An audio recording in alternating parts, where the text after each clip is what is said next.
Hoy nos metemos de lleno en la vida de uno de los rostros más reproducidos de la historia, el de Ernesto Guevara, el Che. Uf, sin duda. Su imagen es un símbolo universal de rebelión, eso lo sabemos todas y todos. Pero este análisis va de otra cosa. Va de la gran contradicción que fue su vida. Exacto.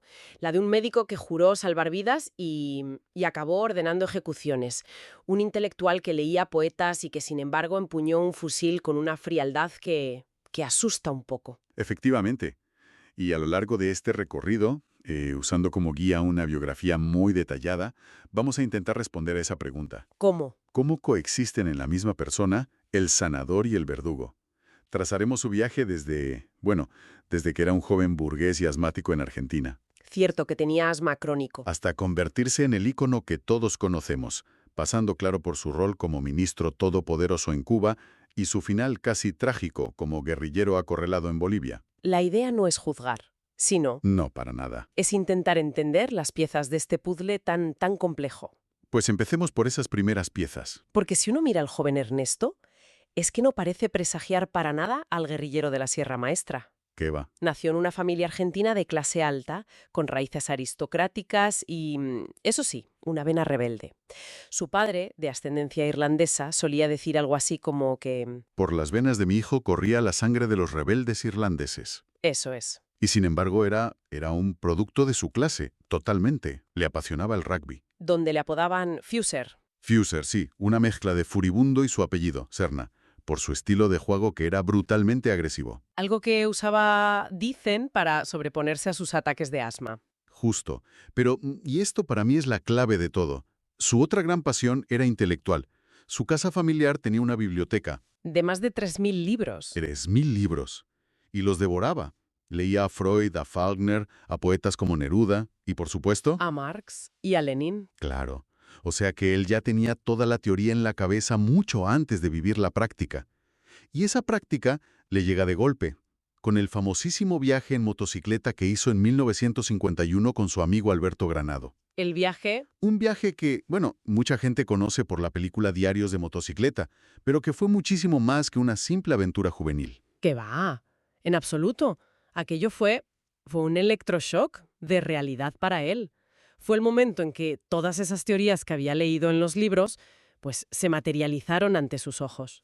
Y de la forma más cruda posible. De la forma más cruda. El viaje le mostró una Sudamérica que, desde luego, no salía en los folletos turísticos. La biografía que manejamos detalla un encuentro que le marcó profundamente. ¿En el desierto de Atacama? Sí, en Atacama, con una pareja de mineros comunistas, perseguidos, sin trabajo, acurrucados en el frío de la noche. Él los describió en su diario como las víctimas de carne y hueso de la explotación capitalista. ¿Y no fue lo único que vio? No, no. Vio a los campesinos viviendo en condiciones casi feudales, a los mineros de Chuquicamata, en Chile, muriendo lentamente por la silicosis. A mí me resulta fascinante el episodio de la leprosería en Perú, donde estuvo de voluntario. Escribió algo así como que las más altas formas de solidaridad y lealtad humanas surgen entre gente tan sola y desesperada. Es una reflexión muy potente. La pregunta es, ¿las fuentes sugieren que fue una epifanía puramente empática? ¿O había también un cálculo intelectual, una forma de confirmar las teorías que ya traía de casa sobre la alienación y la solidaridad de clase? Es una pregunta excelente porque va al núcleo de su personalidad. Yo diría que fueron ambas cosas, sin duda. Una mezcla. Sí, sintió una empatía genuina. Eso es innegable. Pero su mente siempre estaba analizando, conectando los puntos. No dejaba de ser un intelectual. Nunca. Vio en esa comunidad aislada de leprosos un microcosmos de la sociedad que él quería construir. Una sociedad sin propiedad, sin estatus. Exacto, donde la cooperación era la única forma de sobrevivir. Ese viaje, en fin, cristalizó su gran idea. Latinoamérica no era un conjunto de países. Sino una sola entidad. Una sola entidad mestiza que necesitaba una estrategia continental. Fue ahí. Ahí es donde el médico empezó a morir para que naciera el revolucionario. Él mismo lo admitió, ¿eh? ¿El qué? Se dio cuenta de que para curar las enfermedades de esa gente no bastaba la medicina. Había que derribar el sistema entero. Vale, entonces esa visión de una Latinoamérica unida y explotada ya está en su cabeza. Pero, Una cosa es la teoría, y otra muy distinta es ver cómo el poder actúa para aplastar esa idea. Claro. Y esa lección, por lo que cuentan las fuentes, la aprende a golpes en Guatemala, en el 54. Exacto. Guatemala fue su bautismo de fuego ideológico, totalmente. Llega a un país en plena ebullición. Había un gobierno democrático. Sí, el de Jacobo Arbenz, que estaba llevando a cabo una modesta reforma agraria. Quería dar tierras a los campesinos. El problema es que esas tierras tenían dueño, y no un dueño cualquiera. Ahí está la clave. La mayoría de esas tierras pertenecían a una sola entidad, la United Fruit Company. Que no era una empresa cualquiera. ¿Qué va? La United Fruit era, en la práctica, un estado dentro del estado guatemalteco. Controlaba los puertos, los ferrocarriles, los teléfonos, y tenía conexiones directísimas con la cúpula del poder en Washington. De hecho, el propio secretario de Estado, John Foster Dulles. Había sido abogado de la compañía, de la marinera. Con lo cual, la reforma agraria de Arbenz fue vista, claro, como un ataque directo a los intereses de Estados Unidos. Y para Guevara, ver cómo la CIA orquestaba un golpe de Estado, armando a un ejército mercenario para derrocar a un gobierno democrático solo para proteger los beneficios de una corporación. No fue una revelación teórica de un libro de Marx. No, no. Fue una demostración en vivo y en directo del imperialismo en acción. Le confirmó su creencia de que la democracia liberal era una farsa. Y que no había cambio pacífico posible. Exacto. A partir de ahí, para él, la única vía era la lucha armada. Se acabó. De Guatemala huye a México con lo opuesto y allí se produce el encuentro que cambia la historia. Conoce a Fidel y a Raúl Castro. Y se une a su movimiento 26 de julio para derrocar a Batista en Cuba. Y por lo que parece encaja enseguida. ¿Como un guante? Sí, sí. Fidel vio en él algo que le faltaba a muchos de sus seguidores. ¿El qué? Una disciplina férrea, una claridad ideológica total y una absoluta falta de miedo. En el entrenamiento militar en México destacó como el mejor de todos. Pero el momento que de verdad define su futuro es el desembarco del Granma. El desastre del Granma, sí. De 82 expedicionarios, solo sobreviven unos 20. Es un caos total. Y en medio de ese caos, Guevara, que iba como médico del grupo, se enfrenta a una elección. ¿Coger un maletín de medicinas o una caja de municiones? De un compañero caído, sí. Y coge las municiones. En ese instante, cruza su Rubicón personal. Totalmente. Ahí deja de ser Ernesto para ser solo el Che. Ya en la Sierra Maestra, se convierte en mucho más que un soldado. Es el hombre para todo. Para todo. Organiza la logística, monta una pequeña fábrica de granadas, enseña a leer y escribir a los campesinos que se unen a ellos. Y Castro le recompensa. Le nombra comandante. El primero en recibir ese rango después del propio Fidel. Ojo. Pero aquí emerge la otra cara. La del disciplinario implacable. Sí. La fuente es muy clara al respecto. El Che no toleraba la indisciplina, ni la deserción, ni la traición. Se convirtió en el responsable de la justicia revolucionaria en la guerrilla. Su propio diario describe con una frialdad clínica la primera ejecución que ordenó y llevó a cabo él mismo. La de Eutimio Guerra. Un guía campesino que los había traicionado por dinero. Guevara escribe, y cito casi de memoria: le disparé una pistola del 32 en la sien derecha. Y punto. Y punto. Sin remordimientos, sin adornos. Un hecho. Espera un momento. ¿Cómo se reconcilia eso? Porque por un lado es el verdugo que fusila a un traidor y lo anota fríamente en su diario. Sí, Pero por otro, las mismas fuentes dicen que sus hombres lo idolatraban, sí. que habrían dado la vida por él. Las fuentes explican esta dualidad. ¿Era miedo o era genuina admiración? Era una mezcla de ambas, y eso es lo fascinante de su figura. Sus hombres le temían, por supuesto, porque sus reglas eran de vida o muerte. No había medias tintas. Comía lo mismo que ellos y, a pesar de sus brutales ataques de asma, Siempre en primera línea. siempre en primera línea de combate. Su valentía era legendaria, y esa coherencia entre lo que exigía y lo que él mismo hacía, pues generaba una lealtad inquebrantable. O sea que esa disciplina brutal fue paradójicamente una de las claves del éxito. Sin duda, una de las claves del éxito de la guerrilla, que culmina con su victoria decisiva en la batalla de Santa Clara, que precipita la huida del dictador Batista. Y con la victoria de la revolución, Guevara pasa de guerrillero a estadista. Y aquí llegamos a uno de los capítulos más oscuros y controvertidos de su vida, su papel como comandante de la fortaleza de la Cabaña. Sí, aquí es donde se le acuña el apodo de el carnicero de la cabaña. Un apodo terrible. Terrible. Fue puesto al frente de la comisión depuradora, supervisando los juicios sumarísimos contra policías y militares del régimen de Batista acusados de torturas y asesinatos. Las cifras exactas son objeto de un debate encarnizado. Sí, lo son. Pero los biógrafos más rigurosos hablan de entre 55 y 105 ejecuciones bajo su mando directo en la cabaña. Él nunca lo negó, ¿eh? Al contrario, lo defendió. Lo defendió públicamente. Dijo que era una necesidad revolucionaria para impartir justicia y, según él, para evitar linchamientos masivos por parte de un pueblo que estaba sediento de venganza. Pero su poder iba mucho, mucho más allá. Fue nombrado presidente del Banco Nacional y luego ministro de Industrias. El zar de la economía cubana, prácticamente. Y es célebre la anécdota de que firmaba los billetes simplemente como «che». Es un gesto increíblemente teatral, ¿verdad? Casi de desprecio. ¿Fue un acto de pura convicción ideológica o también había ahí un componente de, no sé, de arrogancia? De saber que él, el Che, ya era una marca en sí mismo. Pues probablemente un poco de todo. Lo que sí es seguro es que conectaba directamente con su gran proyecto utópico. El hombre nuevo. El hombre nuevo, exacto. Guevara estaba convencido, pero convencido de verdad, de que para construir el socialismo no bastaba con nacionalizar empresas. Había que cambiar la conciencia humana, erradicar el egoísmo, el individualismo capitalista, Y su plan para lograrlo era... eliminar los incentivos materiales. Sí, la idea era que el trabajo no debía hacerse para ganar más dinero, sino por deber social, por conciencia revolucionaria. Y aquí vemos la gran colisión. El choque frontal entre su idealismo y la realidad económica, porque al intentar eliminar los incentivos materiales en favor de la conciencia social, Chocó de frente con la naturaleza humana.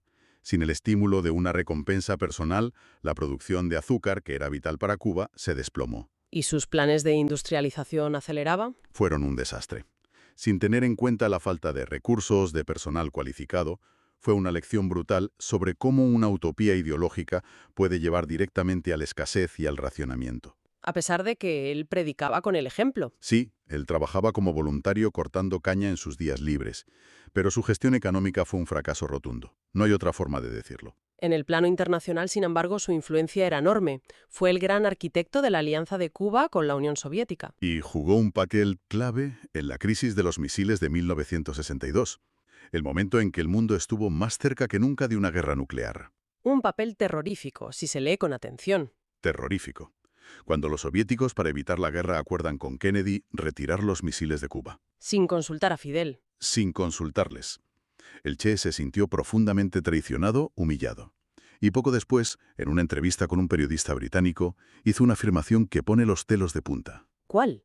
Dijo que si los misiles hubieran estado bajo control cubano, los habrían disparado contra las ciudades Estados Unidos. Madre mía. Estaba dispuesto a aceptar el sacrificio de toda Cuba con tal de asestar un golpe mortal al imperialismo. Esto revela hasta qué punto su convicción revolucionaria se había convertido en un fanatismo, dispuesto a todo. Y es justo después de este periodo, en 1965, cuando su figura empieza a desvanecerse.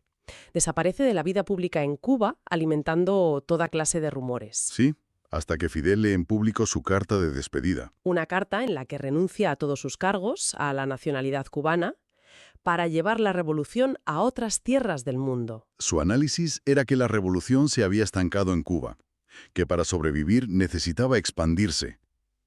Y su primer destino, El Congo. el Congo. Creía erróneamente que África era el eslabón más débil del imperialismo. Pero la aventura africana fue, según sus propias palabras, la historia de un fracaso. ¿Qué falló exactamente? ¿Fue solo la indisciplina de los rebeldes locales? ¿O es que Guevara fue incapaz de adaptar su modelo de guerrilla cubano a un contexto africano completamente diferente? Fue un choque cultural y estratégico total. Se encontró con líderes rebeldes que consultaban la magia antes de entrar en combate, con una corrupción endémica y una falta de disciplina que le desesperaba. O sea, nada que ver con la Sierra Maestra. Nada. Pero el error fundamental fue suyo. Intentó trasplantar mecánicamente la experiencia cubana a la selva congoleña, sin entender las complejidades tribales, políticas, culturales. Y la lección que extrajo fue amarga. Amarga y reveladora. No se puede liberar a un pueblo que no quiere luchar. Tras huir del Congo, se esconde durante meses y prepara su misión final, la fatídica, Bolivia. Sí, su plan era crear un foco guerrillero. Hay que detenerse en este concepto, el foco. Sí, el foco era el núcleo de su teoría revolucionaria, muy influenciada por el pensador francés Régis Debray. La idea, conocida como foquismo, era que no hacía falta esperar a que se dieran todas las condiciones para una revolución. Ni contar con un gran partido comunista de masas. Exacto. Bastaba con una pequeña célula guerrillera, un foco de combatientes muy motivados, para actuar como el pequeño motor que pondría en marcha el gran motor de la revolución popular. Una estrategia de la chispa que enciende la pradera. Esa era la metáfora, sí. El problema es que en Bolivia la pradera estaba mojada. Completamente. La misión estaba condenada casi desde el principio. Desde el principio. El Partido Comunista Boliviano, liderado por Mario Monge, le dio la espalda, receloso de su liderazgo. ¿Y los campesinos? Los campesinos de la zona, quechuas y aymaras, no solo no se unieron a él, sino que desconfiaban de esos extraños barbudos extranjeros, e informaban al ejército de sus movimientos. Y para colmo, la radio para contactar con Cuba no funcionaba. Nunca funcionó. Estaban solos, enfermos, hambrientos y acorralados por un ejército boliviano. Entrenado y equipado por la CIA. Exacto. El final era cuestión de tiempo. El 8 de octubre del 67, tras una escaramuza, es herido en una pierna y capturado. Pasa su última noche prisionero en el suelo de una humilde escuela de adobe en el pueblo de La Higuera. Y al día siguiente, el sargento Mario Terán recibe la orden de ejecutarlo. Las últimas palabras del Che fueron: Póngase sereno y apunte bien. Va a matar a un hombre. tras la ejecución, el ejército boliviano traslada su cuerpo en helicóptero a Valle Grande. Y aquí cometen un error de cálculo. Un error de cálculo que será fundamental para la construcción del mito. Exponen su cadáver. Sí, con el torso desnudo y los ojos abiertos, en la pila de una lavandería para que la prensa lo fotografíe. Y esas imágenes dieron la vuelta al mundo. Con su barba, su pelo largo. Muchos, incluido el periodista británico John Berger, vieron en él un parecido asombroso con representaciones artísticas de Cristo muerto. Como la de Manteña. O sea que el imperialismo, al intentar mostrar su trofeo, lo que hizo fue crear un mártir. Y ahí es donde el hombre muere y nace la leyenda. El debate sobre su legado sigue tan vivo hoy como entonces, y las posturas son irreconciliables. Totalmente. Para figuras como Nelson Mandela, fue una inspiración para todo ser humano que ama la libertad. Pero para la comunidad de exiliados cubanos y para muchos otros, Es simplemente un asesino a sangre fría, responsable de la implantación de un régimen totalitario. No parece haber espacio para los grises. o se le venera o se le aborrece. Así es. Y mientras tanto, su imagen, sobre todo la icónica fotografía Guerrillero heroico de Alberto Korda, Se ha convertido en un producto de consumo masivo, vaciado de casi todo su contenido ideológico. y esa es la paradoja final, la más irónica de todas. Sin duda.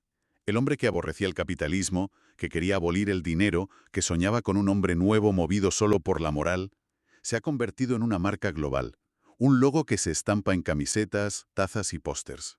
Vendidos por las mismas corporaciones que él juró destruir. Es increíble. El símbolo ha devorado al hombre, a sus ideas y a sus crímenes, dejando solo una silueta rebelde lista para ser consumida. Sus restos, por cierto, no fueron encontrados en una fosa común en Bolivia y devueltos a Cuba hasta 1997. 30 años después. La historia de Ernesto Che Guevara es entonces la de un idealista que abrazó la violencia, la de un utópico cuyos sueños económicos se estrellaron contra la realidad y la de un fracaso militar que alcanzó un éxito cultural póstumo y absolutamente inesperado. Exacto. Y su vida nos obliga a plantearnos preguntas que siguen siendo incómodas pero muy relevantes. ¿Cómo cuáles? Pues, ¿puede un fin que se considera noble justificar medios brutales? ¿Hasta qué punto la búsqueda de una utopía colectiva puede pisotear la libertad individual? Y sobre todo, ¿qué sucede cuando la imagen de un revolucionario se despoja de su ideología y se convierte en un producto más del mercado que combatió? La pregunta final que nos deja este análisis es precisamente esa. Al mirar esa icónica imagen hoy, ¿qué vemos realmente? ¿Al revolucionario? ¿Al mártir? ¿Al verdugo? ¿O simplemente un símbolo vacío listo para ser llenado con cualquier significado que deseemos proyectar en él?